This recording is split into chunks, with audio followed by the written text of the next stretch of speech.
Seja muito bem-vindo, seja muito bem-vinda. Eu sou a Lara Sellen, advogada consultora sobre gestão legal, planejamento estratégico e sociedade de advogados há mais de 25 anos. Sou sócia da Saren Bertozzi Consultoria e autora de 20 livros sobre gestão legal. Esse é o programa Papo de Sócios dentro do podcast Áudio Legal no Spotify e do canal Mundo Jurídico do Futuro no YouTube. Ele é voltado para advogados e advogadas que querem saber mais sobre o funcionamento de bancas de advogados em todo o país, e o nosso objetivo aqui é falar das transformações pelas quais passam a advocacia brasileira e os impactos para sócios e advogados. Então já aproveita para seguir o nosso canal do YouTube e acionar o sininho para ser avisado sempre que um novo vídeo for ao ar. Então vamos ao nosso episódio de hoje. Eu vou conversar com o Bruno Grego. Ele é advogado, doutor em Direito do Estado pela USP, professor titular pela PUC Paraná, com 20 anos de experiência em regulação estatal da economia. Ele é sócio fundador de Grego Santos Galo Maricato Advogados, que tem sede em Maringá e unidades em Brasília, Belo Horizonte e São Paulo. O Bruno é consultor de empresas formado em administração financeira pelo INSPER e em gestão de riscos pelo IBMI Berlim. Conselheiro de administração treinado em Corporate Governance pela PricewaterhouseCoopers e profissional Cloud Administrator certificado pelo Google.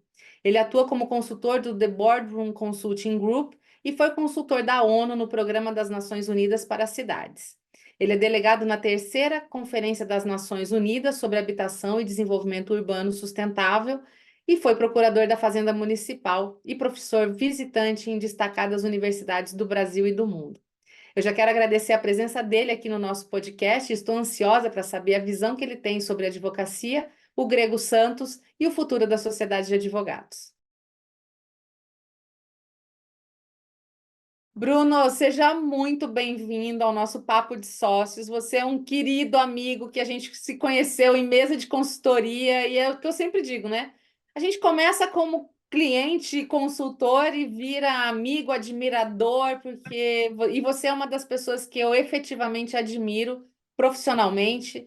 É, E eu quero te dar as boas-vindas e dizer que aqui a gente vai bater esse papo sobre sociedade de advogados, sobre a tua carreira, para você contar tanta coisa, né? Então, a palavra está com você aí para o oi inicial para a nossa turma que está assistindo. Ah, que legal. Obrigado pelas palavras primeiro, né, Lara? É exatamente isso, né? A gente se conhece profissionalmente, depois vai se conhecendo pessoalmente e tudo vai virando carinho e amizade, né? E ainda bem que é pelos melhores motivos, né? Então, quem está aqui assistindo hoje a gente, com certeza é pelos mesmos motivos. Então, sejam muito bem-vindos aí. Obrigado por me receberem. E é isso aí. Eu sempre falo que esse compartilhar aqui, eu não faço mais que obrigação, porque quando eu tinha essas dúvidas, muita gente me respondeu, inclusive você. Então, vamos participar também, né, desse movimento aí. É sempre muito bom, porque hoje, nesse novo mundo, né? Essa nova era da nossa história, que, enfim, está em franca mudança, né? A gente tem condições de chegar na vida das pessoas de uma forma muito mais fácil do que antes. E fato, né? Nós que estamos na estrada aí já há algumas décadas aí na nossa carreira, é, né?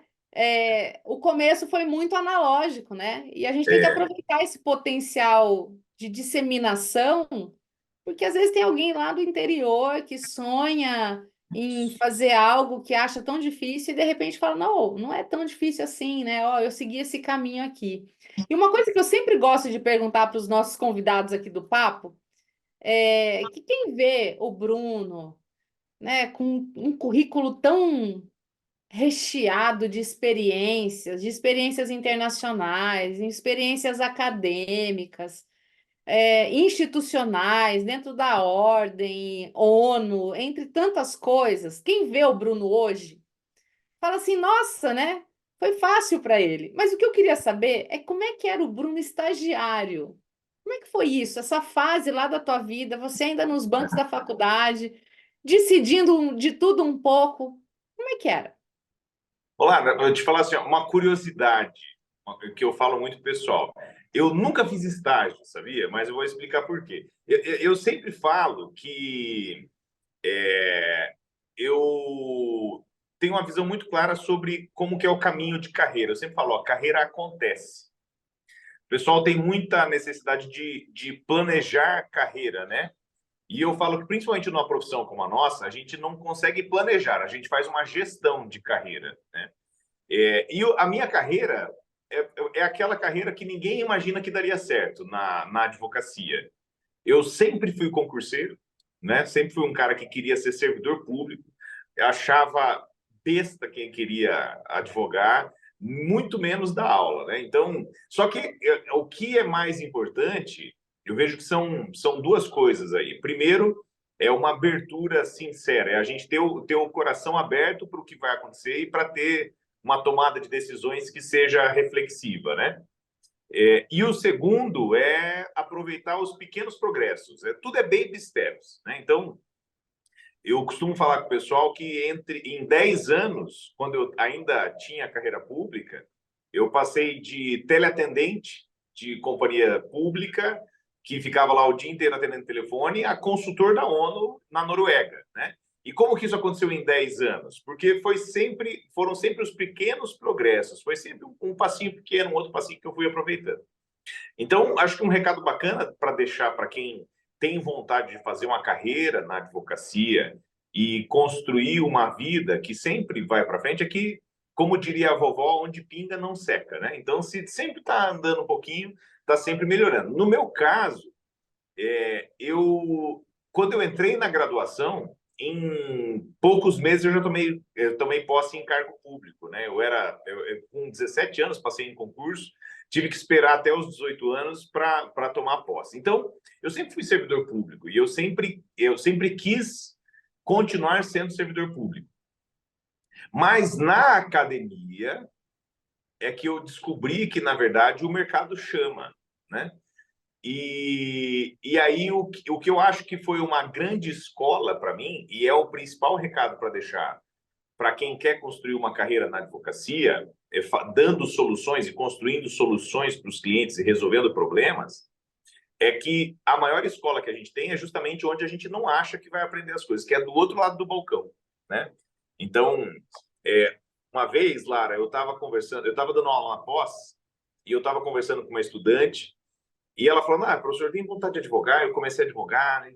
Não está funcionando muito. Para quem não sabe, eu moro aqui em Maringá, né, no interior do Paraná, e ela é do interior daqui, né? Aí eu falei: escuta, mas o que é que tem na tua região? Ela falou: professor, lá na minha região é muito cítrico. O pessoal planta muito laranja. Eu falei: tá, mas e você conhece alguma coisa disso? Ela falou: não, conheço tudo. Minha família sempre foi dessa área da agricultura e dos cítricos e tal, não sei o quê, e eu já trabalhei muito tempo. Eu falei: mas tá aí, filha, teu negócio é você ser a advogada dos cítricos, não é nem do agro. Por quê? Porque você conhece o negócio, né? Então, quando a gente tem essa visão, por que eu comecei a advogar? Eu comecei a advogar porque eu conhecia como que era a administração pública, depois de ser servidor público durante 12 anos, e o pessoal tinha muita necessidade de lidar com a administração pública, porque é o principal sócio de todas as empresas, né? Tanto do ponto de vista de receita, quem mais recebe o resultado das empresas é a administração pública, via tributos, quanto do ponto de vista da tomada de decisão. Quem determina a maior parte das decisões das empresas é o Estado via regulação.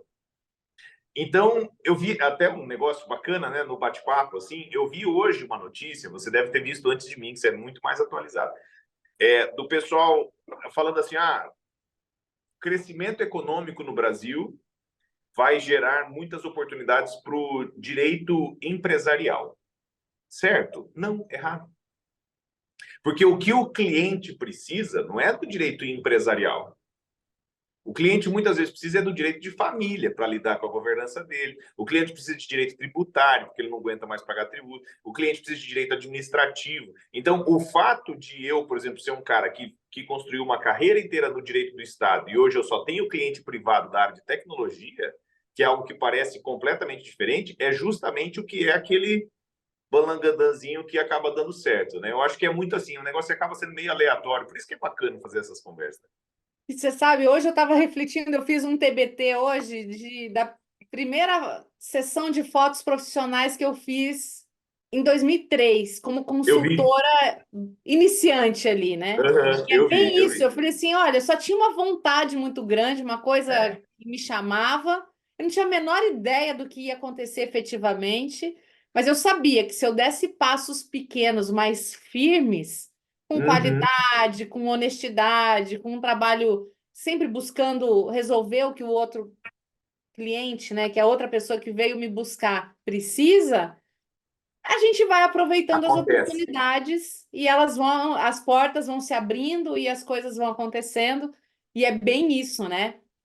É É. Então, quase aleatório se não fosse um plano divino, sei lá. é gerido. É, amém, amém. Mas é Amém. isso, é o que eu falo. Não é carreira, não é tanto planejamento, é mais gestão, é você É gestão. saber ir controlando, né?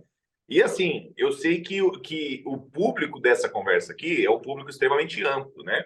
Com certeza tem o pessoal aqui que está no início de carreira e está pensando como vai fazer, mas também tem o cara com muita bagagem. Eu, para quem não sabe, né, eu já contei isso várias vezes. Eu fui cliente da Lara na Cellen Bertozzi e eu já era marmanjão de escritório, né? Já tinha 10 anos de escritório e a gente estava montando outro projeto. Mas a gente sempre precisa disso. A questão é justamente essa, é a gente entender quais são aqueles pontos centrais, aqueles pontos de desenvolvimento, buscar conhecer negócios, né? Uma das coisas que eu sempre falo é o seguinte: do ponto de vista do cliente, é irrelevante se você é doutor em Direito do Estado pela USP ou se você é recém-formado e gosta de direito previdenciário. O que importa para o cliente é o seguinte: eu sou da área de saneamento. Você sabe resolver os problemas de saneamento? Se sim, vem para cá. Ó, deu até um positivo aqui. Até Ele faz se uns. sim, né? Se sim, beleza. Se não, obrigado. O cafezinho estava gostoso, tudo, mas tchau. Então, o que é importante é a gente saber resolver os problemas e ter intimidade com o negócio. Uma das coisas que inclusive, sem puxar saco, viu, gente? Quem me conhece sabe que eu não sou disso. Mas, fazendo o elogio que é devido, e eu já falei isso várias vezes, uma das coisas que foi transformado no nosso escritório, com a ajuda tua e do Rodrigo, foram as áreas de atuação. Você que é colega nosso aí, depois dá uma olhada no site lá do escritório, e você vai ver que a gente não tem áreas do direito, a gente tem setores da economia. A gente olha para o cliente. Por quê? Porque o que é relevante é o cliente. Ah, Bruno, mas você trabalha com o quê? Eu trabalho com o negócio do cliente. Então, meu cliente é da área de tecnologia, meu cliente são empresas familiares, meu cliente está em setor regulado, trabalha com licitação. É esse cara. Então, eu tenho que atender o que ele precisa, né? E aí, fazendo um bom trabalho, sério, com ética, com tranquilidade, é isso que você falou. Aí o resto acontece. Mas não acontece à toa. Acontece Não, porque e você sabe uma adotou os coisa? fatores corretos para aquilo, né? Uma coisa que eu sempre, e aí eu reputo muito assim, a minha mãe ela é professora, né, na essência daquela professora 100% professora, vocacionada e tal. E ela me ensinou uma coisa que trago para a vida, né? Não perder oportunidades, porque elas passam na frente da gente, às vezes te exige algo a mais, mas você tem que ter esse olhar dentro dessa gestão da carreira, você ter o olho rápido para falar assim, isso é uma Radar aberto. oportunidade. Eu não sei no Isso que mesmo. vai dar exatamente, mas identificar isso e correr Corre. atrás e fazer a sua parte, que aí uma coisa, um tijolo vai se colocando em cima do outro, e quando você vê, você tem uma condição de se apresentar para um cliente, para o mercado, para o que quer que seja, com muito mais segurança, com muito mais autoconfiança mesmo, necessária para fazer um trabalho como o nosso, né? É, E, Bruno, assim, você é um estudioso contínuo, né? Você falou que academia não estava nos teus planos antes, era ser servidor público, ser isso aí. professor, não estava no rol das coisas. É. Mas você é um grande professor e você tem a embocadura, né? Você gosta de sala de aula. A gente estava até conversando antes aqui o quanto que esse contato com alunos é uma coisa tão boa. Sim. Como é que foi essa tua a história tua dentro da academia? Você se forma e como é que começam essas decisões? Mestrado, doutorado, aí você vai subindo esses degraus, né? E como é que foi isso? Também meio que no cheiro, aproveitando a oportunidade? Aí tá vendo como que tudo casa, né? Eu acho que eu nunca te contei isso, Lara. Você sabe que quando eu me formei, Você fez eu aonde? Desculpando te a cortar. graduação É, eu fiz aqui na UEM. Para quem não conhece, tá. é a Estadual do Estadual Paraná, do aqui em Marinho. Maringá. Aham. Quando eu me formei, eu era concursado já, eu era servidor da Copel, que é a Companhia de Energia aqui do Paraná, né? Sociedade de Economia Mista, estável, tudo. Mais uma coisa em comum que a gente tem, né? Exatamente, né? Time bom, time do Paraná é Time time bom. bom das Aí, companhias de energia. aí eu peguei e eu me formei e sempre fui bom de prova, sabe? Então eu passei nesse concurso de procurador na época que não precisava de experiência jurídica. Então eu tinha 20 dias de OAB e eu já era procurador da Fazenda. Aí o que aconteceu? Um dia teve um evento aqui em Maringá que veio o professor Romeu Felipe Bacelar, aí de Curitiba. E aí ele deu uma palestra e tal. Depois eu fui conversar com ele e falei: Ó, professor, meu, é o seguinte, pô, eu sou Bruno, eu tô atuando aí na advocacia pública, gosto bastante. Que dica que o senhor tem para mim de carreira? Ele falou: cara, você está estudando? Eu falei: não. Ele falou: vai fazer um mestrado. Eu falei: tá bom. Mas não fui, né? Porque eu pensava o seguinte, cara, para que eu vou fazer mestrado, né? Não quero dar aula, não tenho interesse nenhum e tal. Não vou... Uhum. E assim foi. Eu fiquei aí uns 3, 4 anos. Depois, teve um evento aí em Curitiba, lá no Parque Barigui. Era um evento do Instituto de Desenvolvimento de Curitiba e tal. E aí eu já fui como palestrante. Aí na mesma mesa estávamos o professor Felipe Bacelar e eu. Aí eu cheguei depois do final e falei: ô, professor Romeu, o senhor não vai lembrar, mas um dia o senhor estava lá em Maringá e eu pedi uma dica e tal. O que o senhor me daria de outra dica aí? Ele falou: cara, eu lembro de você. Ele lembrou, ele falou: eu lembro de você. Ele sempre com aquela camisa curta, né? Ele gosta de camisa de manga curta, cigarrinho assim. Ele falou: eu lembro de você. Você fez aquele mestrado? Eu falei: não, senhor. Ele falou: então você já sabe. Ele virou e foi A embora. dica E eu fiquei continua a com aquilo na mesma. cabeça. Só que sabe o que aconteceu? Eu terminei a graduação em 2007 e eu fiquei 5 anos sem estudar nada, trabalhando e tal, em procuradoria, aquele negócio, mas nada. Aí quis do destino, né? Que eu ganhasse um prêmio em 2010, e aí acabou acontecendo de 2011 eu fazer uma seleção para Que pós foi o lá na USP, Inovari?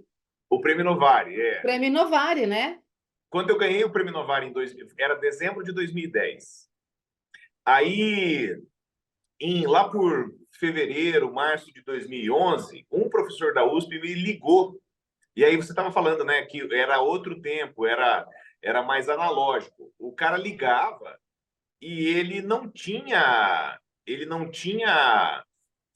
meu telefone, meu Instagram, ele não tinha nada. Não Não fazia existia. videoconferência igual a gente está fazendo agora. Era voz. Aham. E eu tenho essa voz aqui desde que eu tinha 13 anos. Então, ele me ligou, ele devia pensar que era um cara, assim, um veteranão, né? Falou: professor, queria que o senhor viesse aqui na USP dar uma palestra para mim, aqui dar uma aula no mestrado e doutorado sobre o seu prêmio Novar. Falei: professor, vou com certeza. Quando eu cheguei lá, eu vi que ele ficou meio decepcionadão, assim. Mas beleza, fui lá, dei a aula e depois eu falei: professor, eu estava precisando trabalhar, eu estava precisando estudar. O que o senhor me fala? Ele falou: cara, a seleção está aberta aqui, mas não sei não. Enfim, fiz a seleção e eu fiz doutorado. Então, eu tenho a graduação e doutorado. Eu não tenho especialização e não tenho mestrado. Eu fiz doutorado direto. Mas por quê? Porque teve toda uma trajetória entre a graduação e o doutorado que qualquer cara que quisesse uma carreira acadêmica ia falar que a minha carreira ia ser um fracasso, né? Porque quando eu ainda era graduado, tinha a maior parte do pessoal que se formou comigo já era especialista. E tinha dois, três que já eram mestre. Eu era graduado ainda, mas de repente eu já era doutor. O que aconteceu? um dia, essa é muito boa, tá? E eu sempre concurso, concurso, concurso. Aí eu comecei a olhar, pô, meus professores, né? A professora Maria Silva de Pietro era procuradora do município de São Paulo. Foi advogada. Professor Alexandre de Moraes era promotor de justiça, saiu para advogar. A minha orientadora, a professora Odete Medawar, era procuradora do Estado de São Paulo. Saiu, foi advogar. Aí eu falei, gente, mas que negócio é esse? Eu querendo fazer concurso, todo mundo querendo advogar, né? E aí eu fui conversar com o professor Alexandre. E na época ele advogava, né? Ele não era ministro da Justiça ainda, depois ele virou ministro da Justiça, depois ele foi para o STF. E ele, muito cortesmente, ele já era uma estrela, mas ele foi muito cortês, falou: cara, vamos fazer o seguinte, toma esse cartãozinho aqui, vai lá no escritório e vai conversar comigo. Por isso que eu falei no começo que eu tenho o dever de responder, porque quando eu perguntei, ninguém nunca me negou a resposta, né? Eu Uhum. acabei nunca indo no escritório dele, mas só naquele papo ali ele já resolveu para mim. Ele falou: cara, o mercado chama. É por isso que todo mundo sai e vai advogar. Porque quando você constrói uma carreira acadêmica sólida, você acaba tendo essa demanda. E dito e feito, eu comecei foi fevereiro de 2012, eu comecei o doutorado. Em setembro, eu abri o escritório. Porque eu não tinha mais como não abrir o escritório. Porque eu chegava aqui em Maringá, o pessoal falava: porra, Bruno, fiquei sabendo que você está fazendo doutorado na USP, cara. Dá um Me parecer nesse atende, caso aqui. aonde que eu vou? E aí é aquilo que você chama da advocacia científica, né? De Uhum. pegar e fazer um trabalho muito técnico. Sempre foi isso. Então, assim, o meu caminho com a academia foi esse. Quando eu estava fazendo doutorado, eu ainda não tinha intenção de dar aulas. Mas aí teve um concurso para professor na PUC. E, e aí PUC eu fiz esse Paraná. concurso. E aí eu fiz esse concurso, passei, bem disputado até, né? E passei para direito tributário, que era uma matéria que eu trabalhava muito, mas não gostava da técnica, né?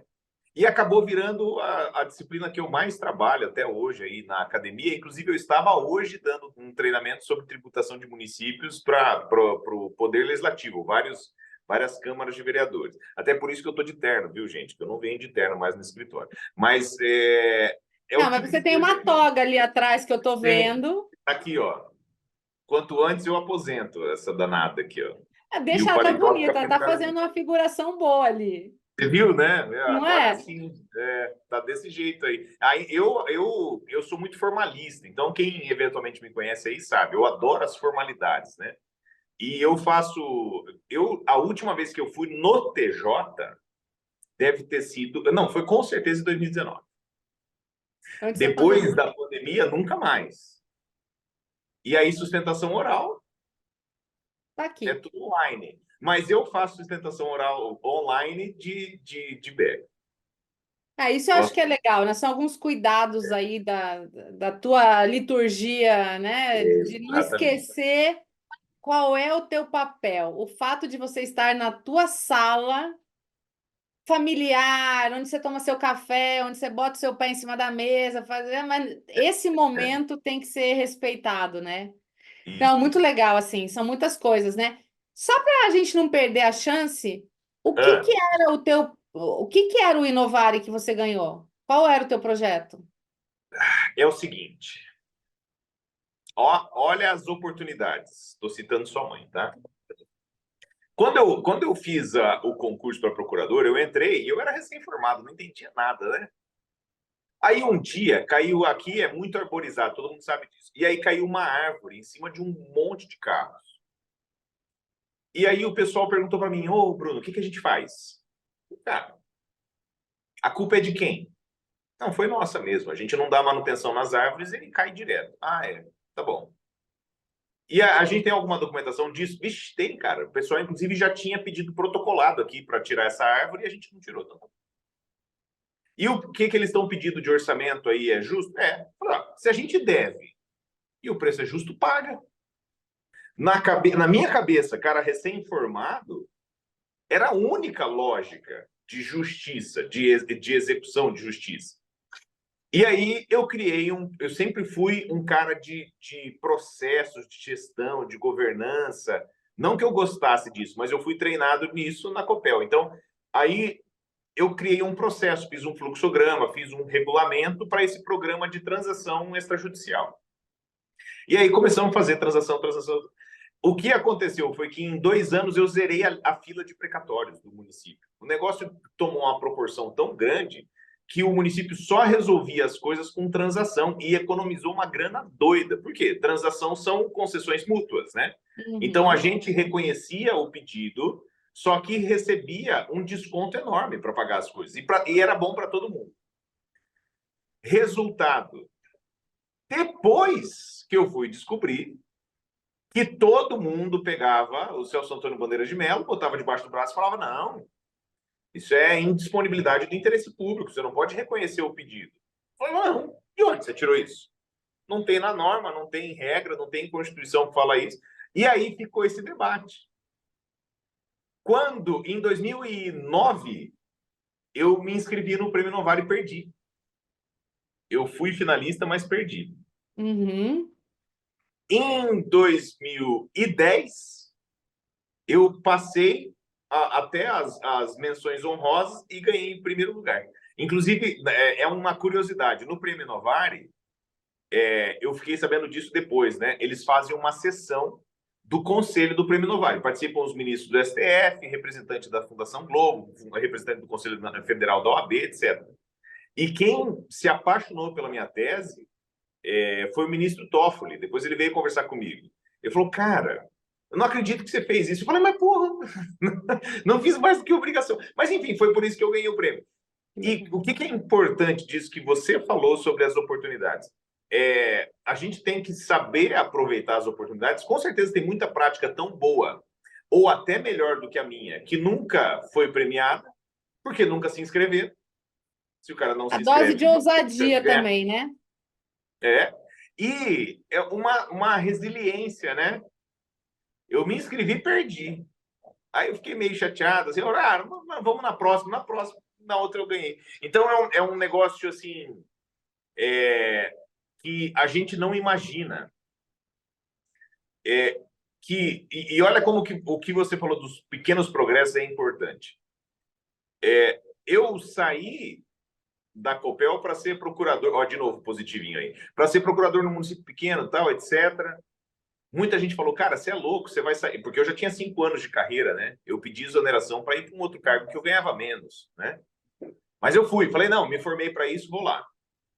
Depois, num cargo desse, o pessoal me perguntou: o que que faz? Eu falei: pega e paga. Eu não tinha a obrigação de fazer isso. Eu tinha o dever ético e profissional, mas não tinha obrigação. Mas eu fui lá, fiz o programa e foi. Depois teve a oportunidade de se inscrever no Prêmio Novar, fui lá, me inscrevi. Aí eu tive a oportunidade de dar palestra lá e dar aula na USP, fui lá. Depois eu tive a oportunidade de fazer um mestrado. Quando eu vi essa pequena oportunidade na outra, me levou a estar É um delegado numa fio, né? conferência da ONU sobre cidades. É um fio. Às vezes a gente fica achando que esperando a grande coisa acontecer. Esse que é o negócio. Esse que é o negócio. A gente fica esperando, né, o breakthrough, que o pessoal fala em inglês, eu fico esperando eu explodir. Não, é, é o pequenininho. Só que acontece? Essas coisas vão se acumulando de modo que quando você olha em perspectiva, você fala: rapaz, realmente foi. Então, eu nunca pensei, quando eu estava lá, que eu realmente estava complicado. O meu cargo era um cargo complicado, atendendo telefone e tal, e querendo sair de todo jeito. Eu nunca pensei assim: nossa, eu vou fazer um plano agora para em 10 anos eu estar no maior cargo público que pode acontecer da minha carreira. Eu nunca fiz esse plano. Mas isso acabou acontecendo, né? Em 2000 entre 2016 e 2018, a, a, a organização da ONU que trata de cidades, né? Que é o programa da ONU para assentamentos humanos, a UN Habitat, contratou 8 consultores para determinar como seriam as regras de licenciamento ambiental de empreendimentos urbanísticos para os próximos 30 anos. Então, eles fazem isso de 30 em 30 anos. Só foi feito 3 vezes até hoje. Uma vez em 1976, a outra vez não, 20 em 20 anos. 76, 96 e 2016. E aí, o que aconteceu? Por causa dessas pequenas coisinhas, um cara que eu conheci num evento me falou: Ó, Bruno, não tem garantia nenhuma, porque a seleção é limpa mesmo. Mas estou te avisando que tem essa vaga em aberto aqui, ó. Se candidata, se você quiser. E eu me candidatei, falei, vou me candidatar. Aí eu me candidatei, participei do concurso e passei. E aí A era um ousadia, consultor de cada continente, né? a ousadia, como diz Goethe, né, traz mágica para o negócio, né? É isso aí. Agora, não quer dizer que não tem ninguém no direito urbanístico que fosse muito mais qualificado que eu. Claro que tem, Claro que tem. mas eu que estava lá, né? Você que foi ousado e falou, eu vou fazer, vou participar, não viu barreiras para isso, né? É um É outro, isso. acho que é uma outra lição importante aqui para quem ouve, né? A gente fica num perfeccionismo, né? Querendo ter Isso. todas as Paralisa. condições perfeitas para fazer algo, quando na verdade você tem que só dar passos pequenos, firmes e certeiros, Aham. pequenos e pequenos e pequenos, e aí você fala assim, não, a minha parte eu fiz. É, Qual que é o problema de eu fazer uma inscrição num Inovare, num cargo para a ONU? Nossa, não é para mim. Quem falou isso, né? É uma se pessoa que vai você para falar lá. isso, nunca vai ser mesmo, né? Não. É. Um negócio importante. Você sabe que eu sou o Zé da frase, né? Eu sempre tenho umas frases. E eu tenho uma frase que o pessoal faz uma crítica muito injusta, que é o seguinte: fala assim, fulano deu um passo maior que a perna, né? Uhum. Mas essa é uma crítica injusta. Eu tenho uma frase que é o seguinte: dê um passo maior que a perna. Isso se chama salto. Então, para você Hum, dar um salto, você tem que dar um passo maior que a perna, né? Então, para claro, você tem que pular. O que não dá é para você pular do precipício, claro. né? E não Tem dá que para dar fazer o salto com a energia que você dá o passo. Ou você dá um pulo para impulso, trás. É, ou você vai cair, porque se você for com a mesma energia do passo, não vai, né? é isso aí. Então, assim, ponto importante, né, Lara? Para quem te escuta e teu público é gigantesco e super qualificado, é, são pessoas que têm esse brilho para pensar. A gente só tem que descobrir o que é, né? Qual que é essa grande ousadia? Eu, apesar de ser um cara que abandonou quase que totalmente a área pública, não tenho cargo público, não tenho mais contrato com a administração pública, não tenho nada, só tenho clientes privados. Eu não sou contra. Eu não desincentivo as pessoas a fazer concurso. Mas eu digo o seguinte, faz o concurso. Só que se algum dia você sentir que não é aquilo mais, tenha a coragem de pedir exoneração, É isso. que é o que acontece hoje. Tem muita gente que o cara tá infeliz, o cara não gosta, ele sente que se ele tivesse na advocacia privada ele ia gostar mais, ou ela sente que se ela fosse artista plástica ia ser melhor, ele sente que se ele fosse músico ia ser mais bacana, ou o cara quer montar, sei lá, uma alfaiataria. Meu, vai, pede exoneração. Mas se eu ficar sem o cargo, meu amigo, se você ficar sem o cargo, você não vai morrer, não. Você tem um São. mundo de oportunidades. Eu, depois que eu pedi exoneração, não teve um segundo que eu me arrependi, nunca. E eu fui no RH, assinei a exoneração e abri mão de 12 anos de carreira pública. Nunca, nunca me arrependi. Por quê? Porque nem quando eu mudei de cargo e nem quando eu saí desses cargos, eu tive uma situação que fosse absolutamente positiva nem absolutamente negativa. É diferente. E a Uhum. gente ter a diferença é algo que é bacana, né? E que é a que faz essas construções que você falou. E que testa. E eu acho que é uma coisa que a gente precisa, enquanto ser humano, enquanto evolução da nossa própria vida ao longo dos tantos anos que a gente vai estar nesse planeta Terra, né, fazendo alguma diferença para alguém, enfim, você precisa do diferente para É, testar a tua capacidade de adaptação, tua capacidade de criar naquele ambiente. Então, assim, é absolutamente necessário, né? Quanto mais a gente nega essa capacidade que a gente tem humana de adaptar, menor você vai ficando, e aí você não consegue ter a coragem necessária para dar um salto. Falou, é oh, tô isso. saindo, mas o que que vai ser? Não sei, mas vai dar certo, eu vou fazer dar Vai certo, dar, eu vamos vou se correr virar. atrás e é Ó, isso, né? para vocês que estão ouvindo a gente aqui, a primeira pessoa que eu ouvi falar sobre um cruzeiro nos fiordes da Noruega foi a Lara. Ó, tem tempo isso aí, hein? E aí, Lara, eu já a serviço Eu da fui ONU, para lá, hein? Depois ah, eu fui. foi de novo. Eu só fui uma vez, eu fui a trabalho ainda, não fiz o turismo. Aí, eu em 2017, eu fui como consultor da ONU para lá. Gente, lugar fantástico, né? A Noruega é absolutamente maravilhosa. É o estado social por excelência, né? Então, você paga 70% de tributos, só que os teus 30% você usa com o que você quiser. Depois que você já comprou alimentos e vestuário, você não precisa gastar com mais nada. Você tem alimento, você tem segurança pública, você tem educação pública, você tem habitação pública, você tem lazer público, você tem tudo provido pelo Estado. A vida de todo mundo é perfeita. A cidade parece um Lego, é inteira, é impecável. A capital do país é do tamanho aqui de Maringá, 400 mil habitantes. Ó, Ó, até fizeram uma comemoração. Eu tenho que desligar esse negócio. Como que desliga esse negócio aí? esse negócio Aí eu o que não sei. aconteceu, né? Isso aí não vai ter como tirar na edição, viu, produção? Não. Aí o que aconteceu? Eu estava lá na Noruega e eu descobri que o maior índice de suicídio do mundo é Oslo. Por quê? Porque o cara olha para fora da janela, minha janela é bonita aqui, né? Vista de Maringá. Você olha para fora da janela e você vê tudo impecável.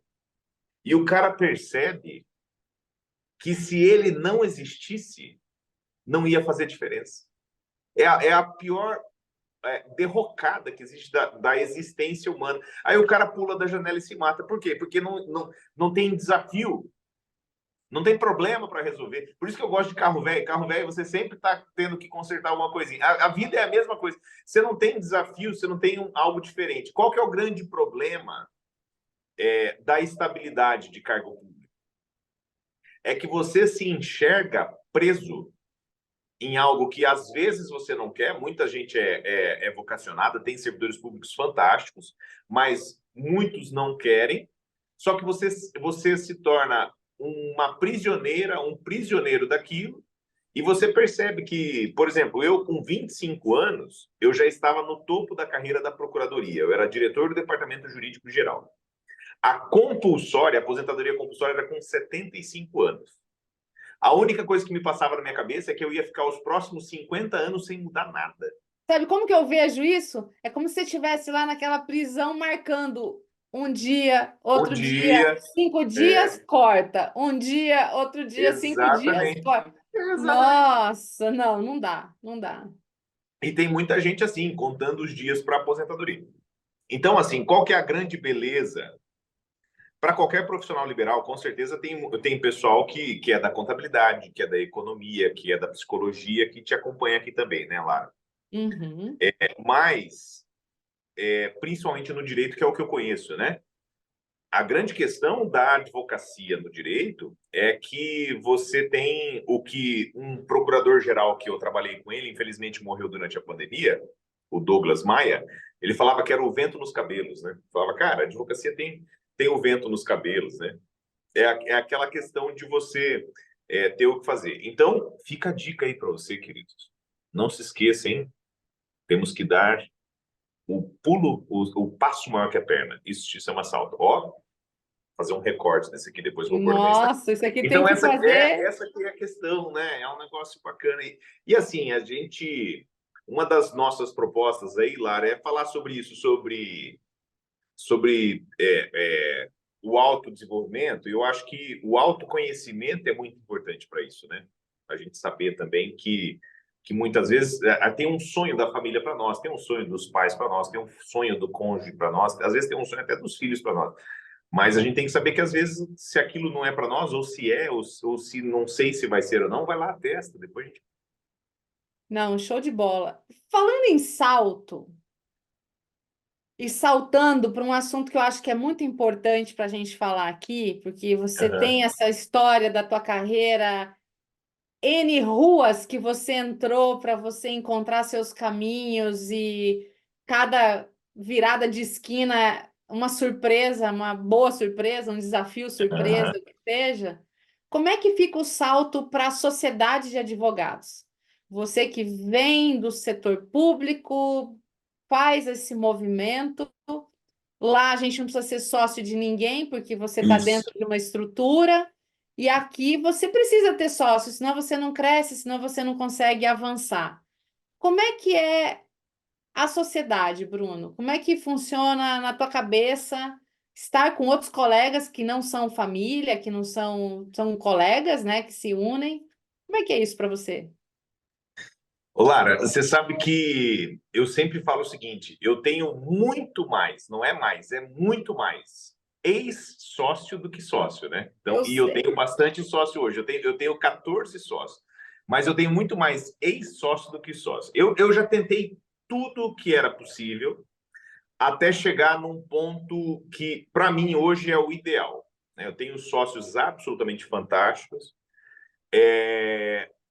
e num contrassenso prata da casa, né? Em que a gente construiu uma carreira, construiu um acordo de sócios. Inclusive, você me ajudou muito com isso na época, Cláudia também, ao ponto que a gente criou uma regra em que se alguém que entrou ali como sócio de serviço, cumpriu uma carreira como júnior, como pleno, como sênior, e chega a cuidar de uma parte relevante do resultado do escritório, essa pessoa tem o direito de mudar, inclusive, a marca do escritório. E mesmo que não tenha sido pedido, eu fiz isso. Então, hoje, por exemplo, eu tenho um cara aqui que é absolutamente fantástico, né? O Gabriel Maricato. E eu e a Andréia Galo, a gente, inclusive, está em processo agora já da alteração do contrato social do escritório, que vai para Grego Santos, Galo, Maricato. E já foi Grego Santos e um monte de coisa. Mas o que é muito importante a gente ter a ajuda correta, né? Eu já tive a tua ajuda muito com isso. Uma das pessoas que me ajudou muito em relação a isso, eu não sei se eu já falei isso para ele, foi um grande amigo meu, o Paulo Leonardo Casagrande. É um cara de São Paulo, que ele é daqui de Maringá, mas eu conheci ele em São Paulo, a gente fez doutorado juntos. E uma vez ele estava em Maringá, ele sempre muito brother, ele sempre que está em Maringá, ele me liga e a gente vai conversar. E um dia eu estava no escritório, e eu, igual eu falei, eu comecei na advocacia com essa advocacia bem, bem restrita. Então, a gente atuava em 4 pequenas áreas ultra especializadas do direito do Estado, e era aquele serviço, assim, boutique ao máximo, né? Tinha 5 pessoas na equipe, e dessas 5, uma era estagiário e a outra era a secretária. Então, era realmente um negócio muito restrito. Qual que é a grande vantagem? A vantagem é que você tem uma estrutura muito enxuta e não tem que dar satisfação para ninguém, né? E você tem uma valorização muito grande dos honorários. Então, eu sempre tive um honorário muito valorizado. Algo que eu aprendi, inclusive, na Austrália. Eu fui em 2013 dar aula na Católica lá da Austrália, que é a UNDA. E entre isso, eu aproveitava, era um programa financiado pelo Rotary Internacional, e aí eu aproveitava para fazer work experience em escritórios de lá. Trabalhei com um monte de gente de lá, fiquei 3 meses lá. E nesse período que eu fiquei lá, eu perguntava muito como que o pessoal cobrava honorários. E o cara falou, por hora. Era óbvio para eles. E aqui a gente não... Então, uma das coisas que eu sempre fiz foi isso e sempre funcionou muito bem. Só que qual que é o problema? Quando você chegou no limite das horas para vender e não tem como vender mais horas suas, ou você aumenta o valor, o que tem um cap, você não consegue passar daquilo, ou você se contenta com um montante. e vira escravo do negócio, evidentemente. Então, eu cheguei num ponto que eu trabalhava aí fácil 80 horas por semana. Só na universidade eu tinha 30 horas. E eu vou parar Ó, de fazer festa aqui para ver se eu não vejo. Então, só na universidade eu trabalhava 30 horas. Em casa, eu tinha compromisso também. E no escritório, dava umas 50 horas fácil. O que eu acabei fazendo? Eu, conversando com o Paulo, eu perguntei para ele, Paulo, porra, ele, na época, hoje ele é sócio do Trent Rossi Watanabe. Na época, hoje ele é sócio do Trent Rossi Watanabe. Na época, eu acho que ele era sócio do Pereira Neto Macedo. Então, ele sempre foi um cara, advogado corporate, assim, carreiraça. E aí, ele, brother meu, né, eu cheguei e falei, cara, como que é a estrutura de um escritório desse? Qual que é a vantagem? Ele falou, bicho, a vantagem é o seguinte, na verdade, cada um dos departamentos de um escritório desse é um mini escritório. Tá todo mundo junto ali, compartilhando de estruturas, compartilhando de custos e tal. Ele meio que me deu uma dica. Eu falei, nossa, eu vou montar esse escritório. E aí eu acabei formatando esse escritório. Mas a espinha dorsal desse escritório foi um plano de negócios. Eu fiz um plano de negócios e eu fui meio que no estilo Simon Sinek, né? Comece pelo porquê. Então, eu imaginei o que eu queria, qual que era o objetivo, e fiz um planejamento para aquilo. O que e como, aí depois a gente foi resolver. Resolveu contigo, resolveu com o Rodrigo, com a Cláudia, etc. Só que tem muita tentativa e erro. Uma das coisas que acontece muito na advocacia, nessa relação com os sócios, é que o perfil das pessoas tem que ser um perfil que se adeque à relação de sociedade. Porque eu sempre falo que a vovó dizia que sociedade é igual casamento, mas a véia estava errada. Sociedade é sociedade. Sociedade tem regra. Sociedade tem, você estrutura ela da maneira correta. Sociedade você não precisa ser amigo. Sociedade você não precisa se gostar. Você tem que trabalhar junto e saber trabalhar junto.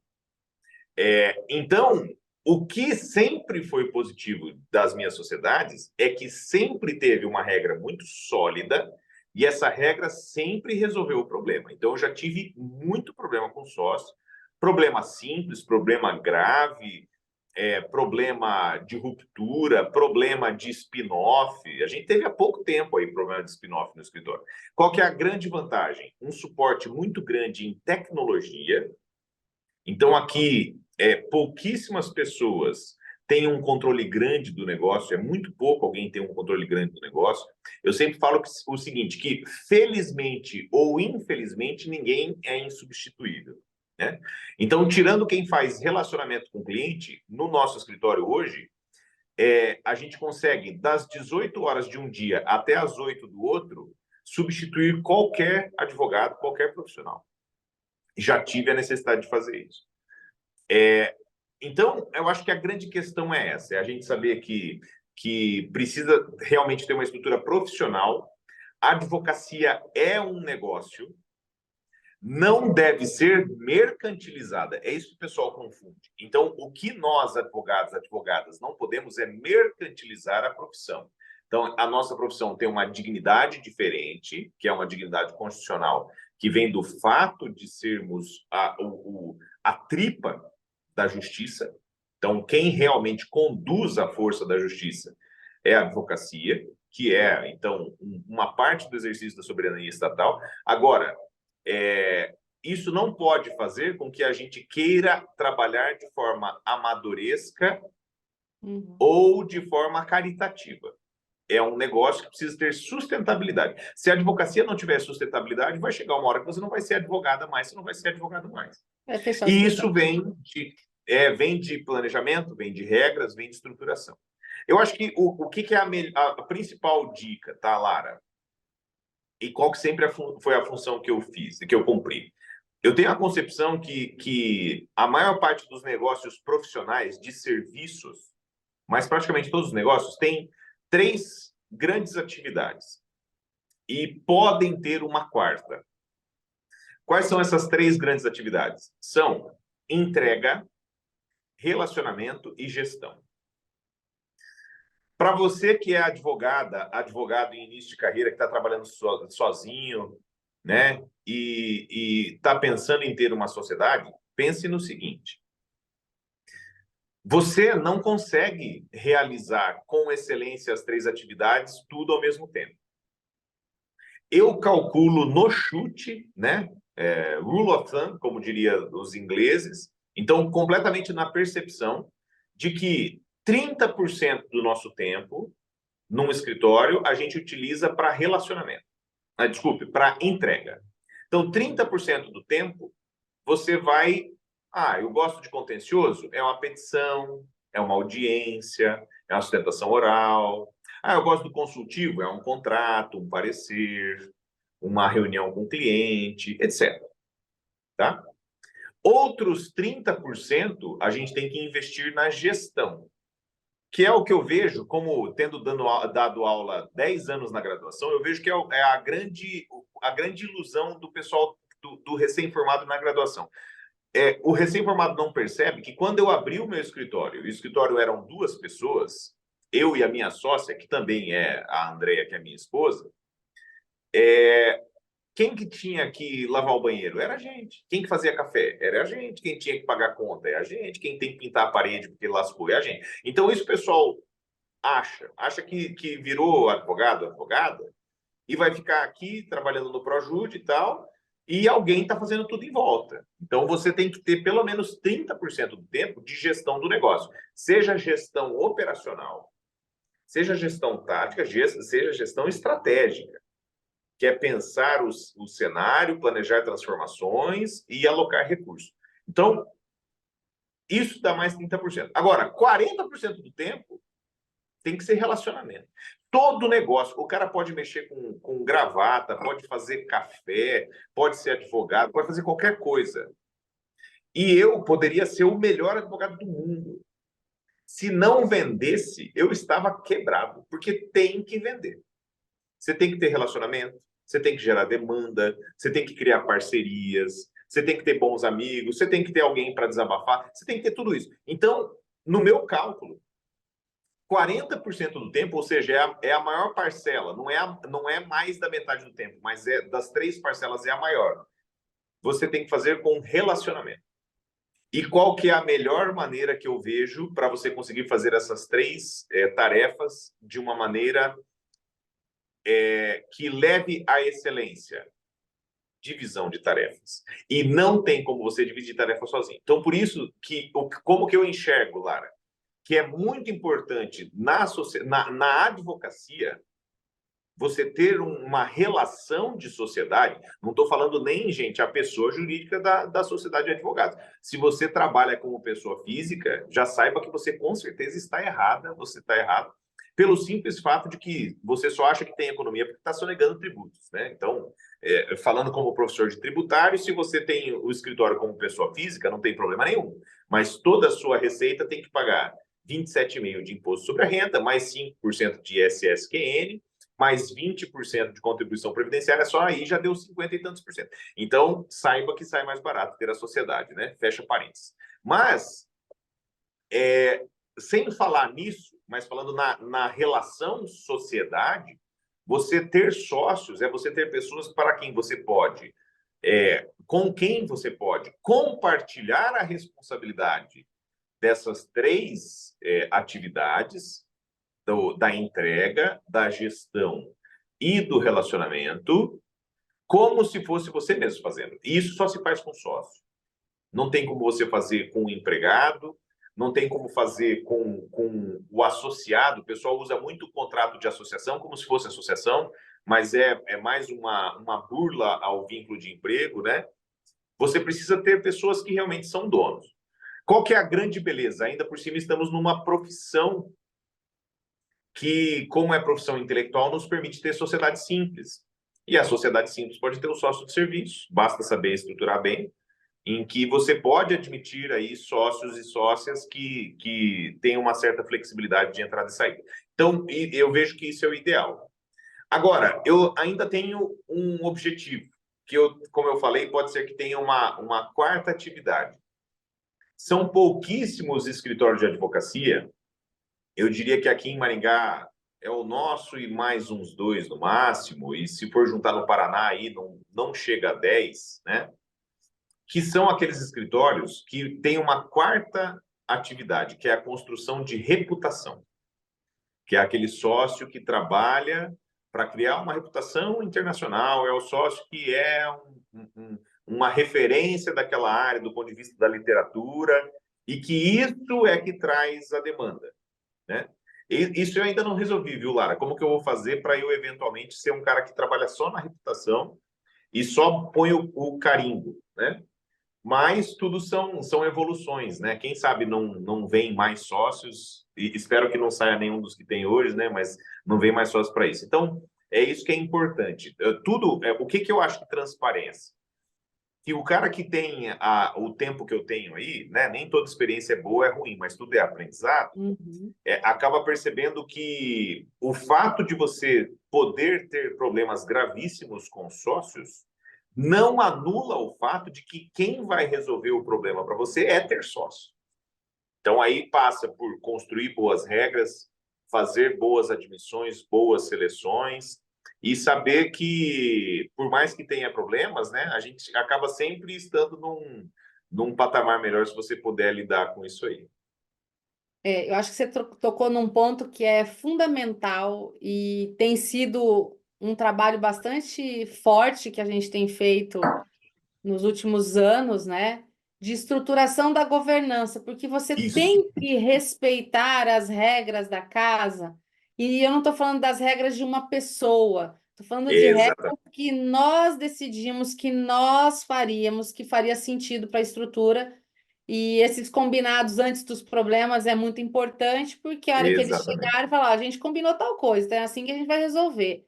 E aí, É, lógico, né, quando você se une com pessoas que respeitam isso, e que entendem, né, que é um jogo adulto, não é um jogo infantil, que precisa ter maturidade para encarar uma empresa, né, que tem que ter maturidade para, inclusive, entrar como sócio de serviço. Isso não é uma exato. brincadeira, não é um passatempo, não é uma fasezinha. Tem que ter todo um respeito a essa estrutura que é a sua pessoa jurídica, que é a sua sociedade de advogados, para a coisa funcionar bem, porque senão a gente morre na praia.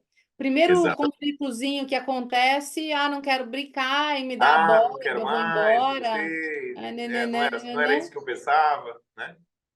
Então, assim, é isso. Eu acho que a gente vai fortalecendo cada vez mais. E esses pontos que você tocou, quando você coloca a entrega como uma das super funções, né? E que eu Uhum. diria que é talvez a que garante a tua permanência no mercado. E aí Sim. eu vejo hoje, depois de pandemia, a gente começa a ver. Eu até escrevi um artigo esses dias, né? A Ah, ilusão da escala. é, Vou fazer 10 milhões de reais em 3 meses. Eu vou te ensinar, isso. enfim, é umas maluquices assim que você fala, gente, você pode até funcionar em termos de marketing, chegar a pessoas e até usar uma copy bem feita, pá, pá, pá, e as pessoas podem até se convencer que você faça, né? Agora você vai ter que Isso mesmo. entregar. Você vai ter que entregar. Exatamente. Uma hora você vai ter Exatamente. que entregar. Então você pode dar um tiro de bazuca no seu pé quando você só se preocupa com um lado e não preocupa com o outro. E a entrega ainda não é via inteligência artificial, por mais que a gente tenha N facilidades hoje, etc, etc, etc. Eu preciso de um ser humano ali dando o É, seu toque, né? Mágico, mesmo. na solução do problema do cliente. Então é isso, é uma baita fonte de aprendizado, inclusive. Hoje eu conversava com um cliente que é resistente pra caramba em ter seus sócios. Eu falei, ó, te respeito, acho que a gente tem que saber nossos limites, né? Mas é uma grande Às vezes é sacada. até por ter passado aí por ter um trauma, Trauma, né? Ter tido aí desaforo, né? outras Acontece. pessoas, mas cada CPF é um. Então, se você faz o seu dever de casa na proteção da sua sociedade, um bom acordo, reuniões regulares, divisão de tarefas, né? Bem E claro, né? distribuição meritocrática do dinheiro, né? Porque para não ficar, eu Exato. sou o dono, enfim, você tem maiores chances e é só na convivência que a gente se transforma como pessoa também. Eu também tenho que ter uma reunião difícil pela frente para aprender que hora que eu vou falar, que horas que eu É, não vou falar. Como que eu me seguro em prol de algo maior que a gente tem, né? exatamente. Como que eu Esse encaro tema isso é no negócio, né? apaixonante e eu acho que a gente só segue adiante com outras pessoas. Até porque, né, Bruno? Eu te conheci com 28, né? É, Era mais ou menos isso, né? Era exatamente.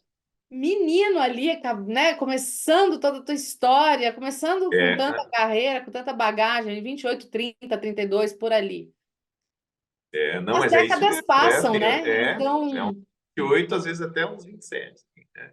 quando a gente entende a dinâmica das décadas, você fala, tá, toda essa construção, toda essa genialidade, ou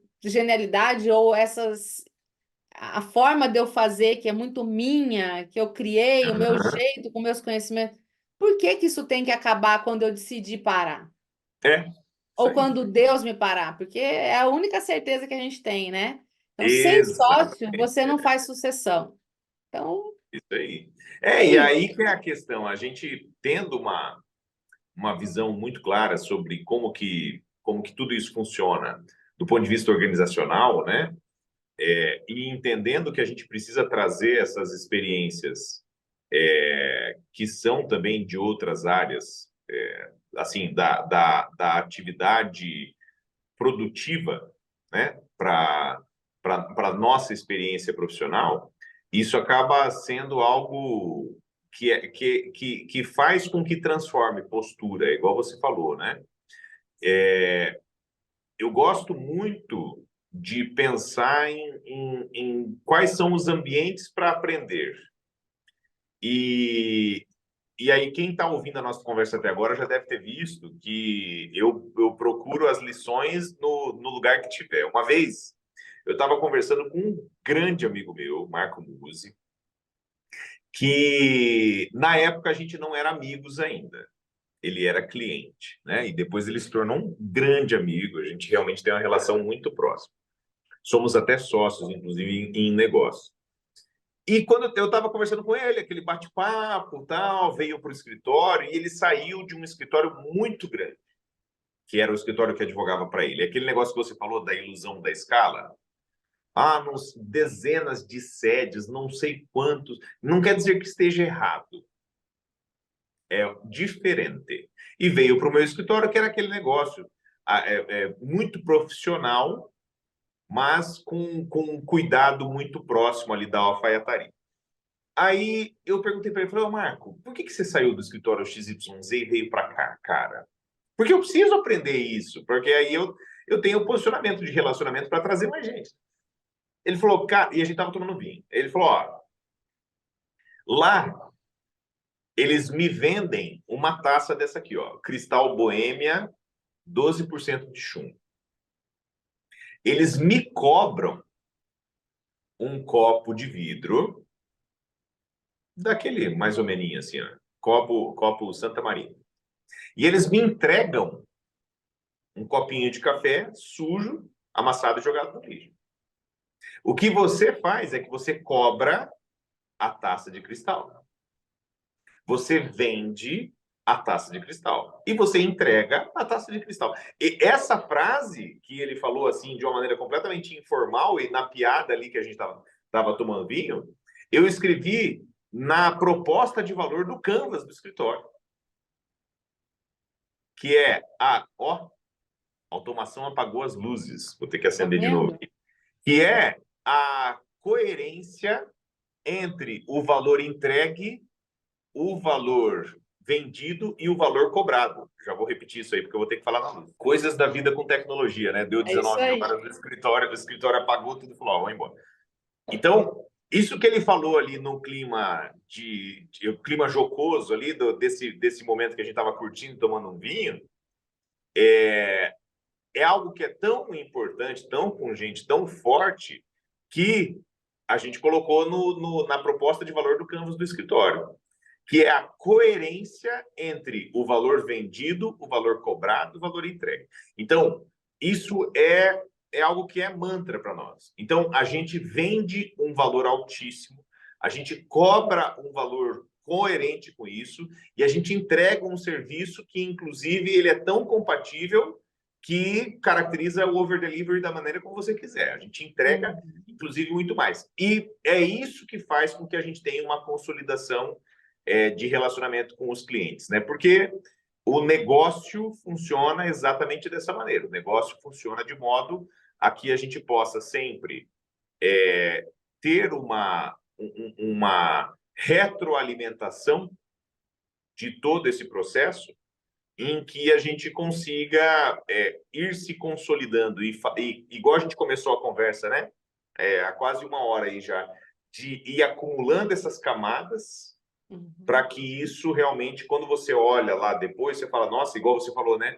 No andar das décadas, você olha e fala, caramba, construímos mesmo, né? Então, essa é uma questão aí que é muito importante. E, mais uma vez, esse é o tipo de coisa que a gente só faz coletivamente. É possível você fazer grandes coisas sozinho, sozinha? Claro que é. Mas o sacrifício pessoal, né? A insustentabilidade, a instabilidade, o amadorismo, eles são insuperáveis se você trabalha sozinho, sozinha, né? Você precisa de pessoas que tenham a mesma paixão e que tenham o mesmo interesse e a mesma vontade que você. E isso a gente faz quando a gente tem outros donos, né? Aquilo que o pessoal fala no empresariado de, mas o meu colaborador tem que ter dor de dono. Dor de dono, quem tem é dono. É dono. Então faz o cara ser dono, né? É isso aí. Nossa, e assim, honestamente, já passou quase uma hora e eu ficaria conversando com você aqui muito, né? Que nosso papo assim E enrola. Eu eu, queria te fazer N perguntas, tipo, você ainda continua tocando Take Five na central do escritório lá da. o, Claro, né? Lógico, né? com certeza. Mil A gente coisas, né, mudou para Bruno? Acho que a gente mudou para um prédio inteiro próprio aqui, e aí eu tive mais espaço para fazer o boteco do escritório. E aí a gente tem lá, tem o bar e o nome é Take Five Lounge, né? eu E sei. assim, Maravilhoso. agora hoje em dia com automação ficou tudo melhor ainda, né? Você chega lá e fala, ok, Google, né? Play Take Vamos Five. tomar um café, né? Já solta. Não, muito O show. pessoal aqui sabe, só que o pessoal não conhece, viu, Lara? Tem que ser erudita igual você. Eu chego Coloca no. Ó, quem tá ouvindo é, aí, quer ouvir uma música boa, põe no Spotify. Take Five. Take Five Vai do ouvir. Dave David Brubeck. Brubeck. É isso aí. Hum, Bruno, As coisas simbólicas é que são diferentes, né? Que é muito faz legal. Muito dá legal. uma cereja no bolo, né? Cria uma marca, né? Você cria um É, astral em torno daquilo, né? Que é muito é, bacana. é a sprezzatura, né? Olha, ó, fica o tema já para a próxima conversa de vocês aí, gente, tratar de sprezzatura, né? Principalmente Sprezzatura. para quem é advogado e advogada, algo que você já citou aí, en passant, né? Como que essa questão não de estilo ou moda, mas de presença é relevante, né? Como que a gente se posiciona, principalmente, isso tem que ser, mais uma vez, falando de coerência, tem que ser muito coerente com aquilo que você quer construir. Não é aquela besteira de falar, tem que fake it until you make it, né? Não é isso. Você não tem que fazer algo que seja falso, mas com autenticidade tem que ter personalidade, né? Até E é isso porque aí, ó, a gente quando é de verdade, tem música para falar, né?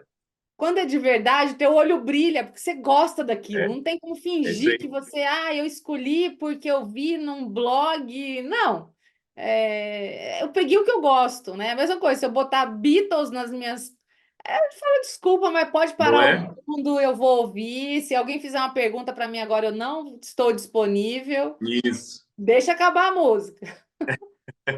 Ô, Bruno, para a gente fechar nossa conversa aqui, a gente já está aí, março de 24, 2030, alguns anos ali antes da pandemia, parecia muito distante, e hoje ele está logo ali, virando a esquina, né?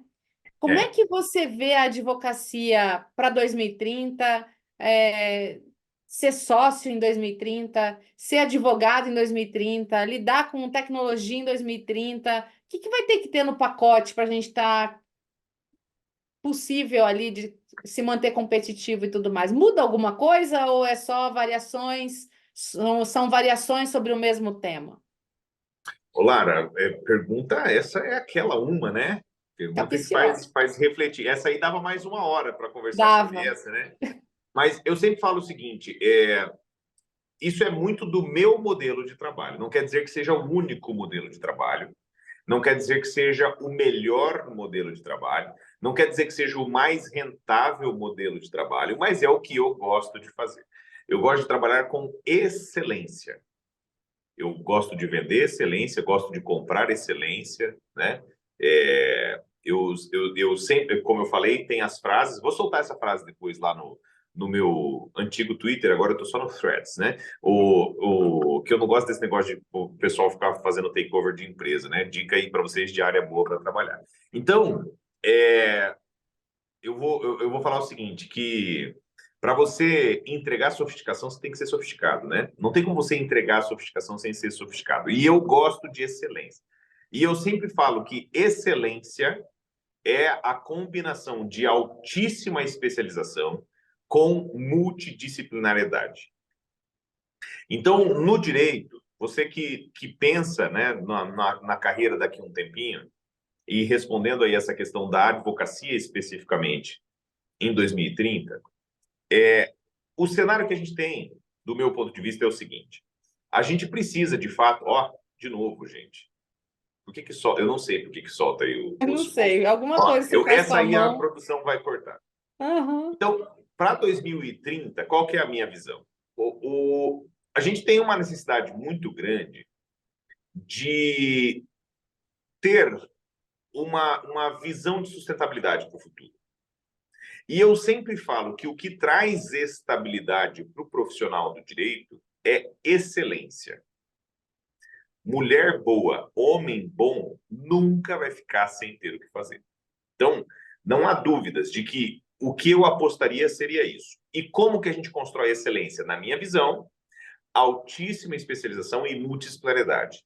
E eu vejo que os clientes cada vez mais têm consciência disso e cada vez mais buscam isso ativamente. Inclusive, a gente tem recebido muitos clientes novos que têm mudado para o nosso serviço, porque é o seguinte: a gente atua em 5 áreas, 5 setores da economia, e só naqueles 5 setores da economia. Agora, nesses 5 setores da economia, nós aqui, eu, meus sócios, a nossa equipe, a gente entende mais do negócio do cliente do que o próprio cliente. Então, se a gente vai conversar sobre advocacia para software houses, por exemplo, que é uma das áreas que a gente atua, né, que é tecnologia e economia criativa, quando eu vou falar com um cliente da área de tecnologia, eu não fico falando em artigo tal, inciso tal.